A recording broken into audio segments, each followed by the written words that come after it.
This is the Truffade Nero, the second coming of one of the most popular cars of all time, the Truffade Adder.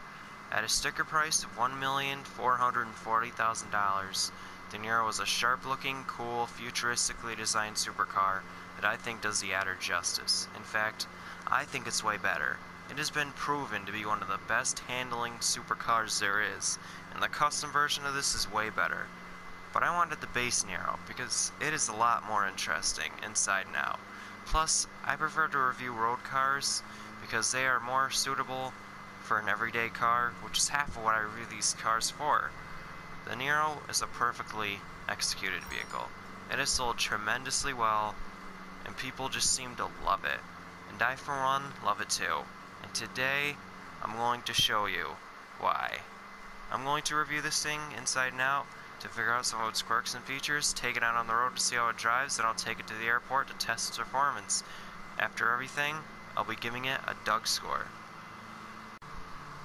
You know, when we move to the front, you can just see how cool this whole front end is. And the bright blue on this thing is just so powerful.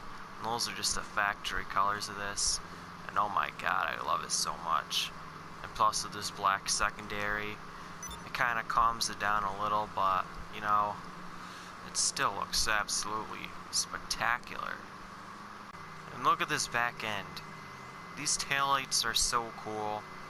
And just look at those two prominent exhausts on the back. This whole car, all around, is just so cool looking.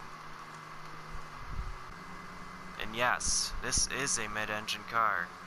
And no, you cannot access it. You have to take it to the Truffade dealership, and the mechanics will have to work on it. What it does have is the front trunk, although it's probably one of the least shallow trunks I've ever seen. Really small, there's not much you could fit in there. Let's get our way into this car to see what the interior looks like.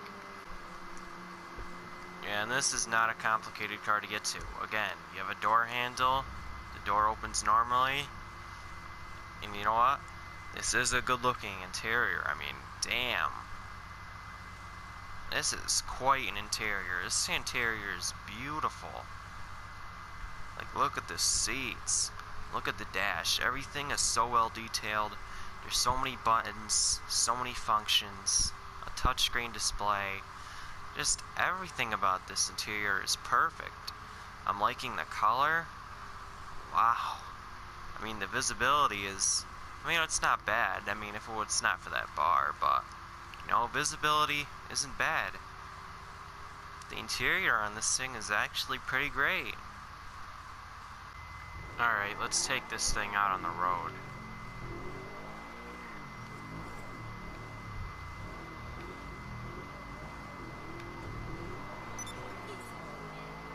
This car definitely feels good to drive. It's quick. It doesn't really feel any quicker than the 811.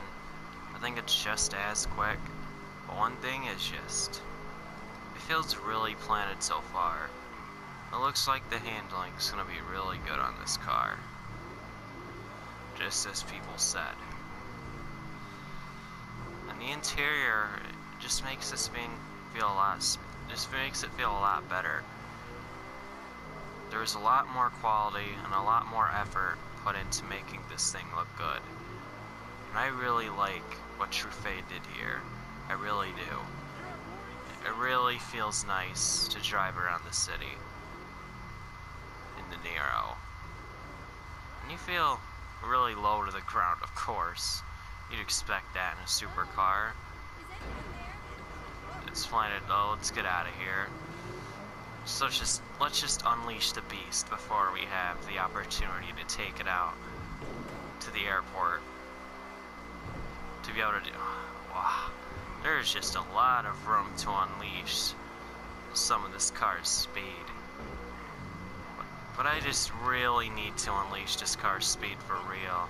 I'm taking this thing to the airport right now. Okay, let's see how this thing handles. And I already know off the bat that this is a good handler. And it just feels so planted, just like I said before. It feels so glued.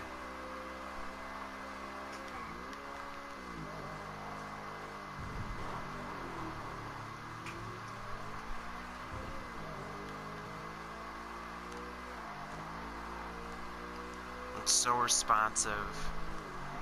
Whatever I do, it does. It does whatever I tell it to do. Everything about this handling is just perfect. In fact, I don't think I've ever felt better handling. It's just amazing. Alright, that I did myself.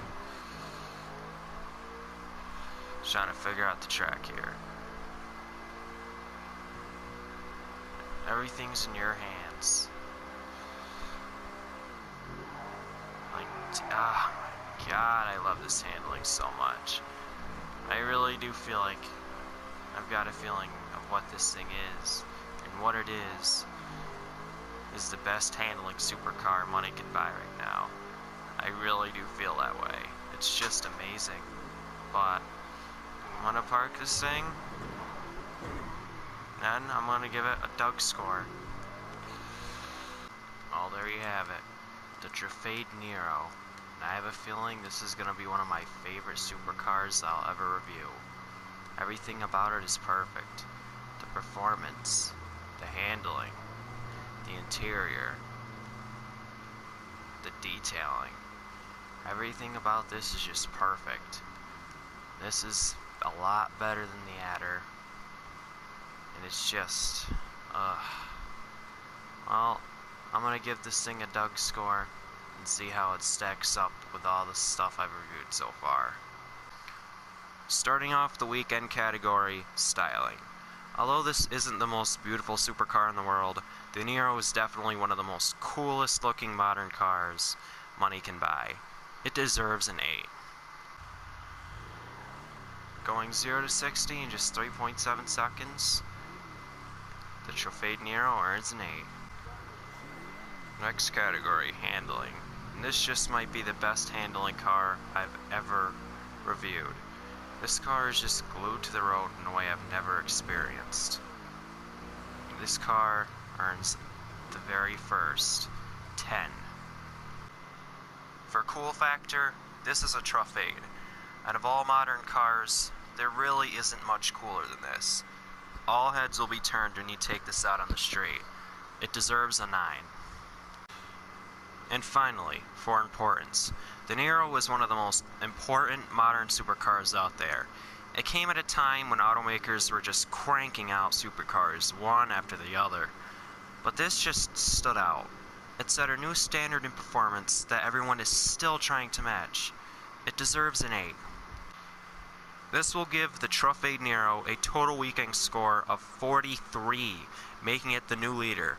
This is one of the most fun vehicles I've ever driven, but now it's time to see how it does in the daily categories. Starting off the daily category, features. This car has a ton of features. In fact, I've never seen this many functions in a supercar. And there isn't that many cars at all that can top this. As a matter of fact, it deserves an 8. Next part, luxury. This car has really comfortable seats, but as you'd expect for a supercar, it does have a rough ride. Although it's a lot better than most modern supercars, I'd give this a 4. For quality, the Nero has one of the highest quality interiors I've ever seen. Every aspect of it is just so beautiful. The detail is just unreal. It deserves a 9. Now practicality. Just like most supercars, practicality is not this car's strong suit. There's only room for one additional passenger, and the trunk space on this thing is just pathetic. It earns a 2. Finally, value. The Nero cost $1,440,000. This kind of puts it in the middle as far as supercars are priced. But I feel like this is one of the best supercars money can buy, period. On the other hand, $1.4 million is a lot of money to pay for any car at all. I still feel like it deserves a 7 though. This will make the total daily score a 30, which will tie the Vapid Guardian for the highest daily score yet. And this will make the total Doug score a whopping 73. It'll become the new Doug score champion. And I just can't imagine what will take it down. It is just perfect on so many levels, but hey, you never know, will come around and shock me. In the next video, I'll be reviewing a really fast luxury car that the typical everyday person could afford. Stay tuned to figure out what it is.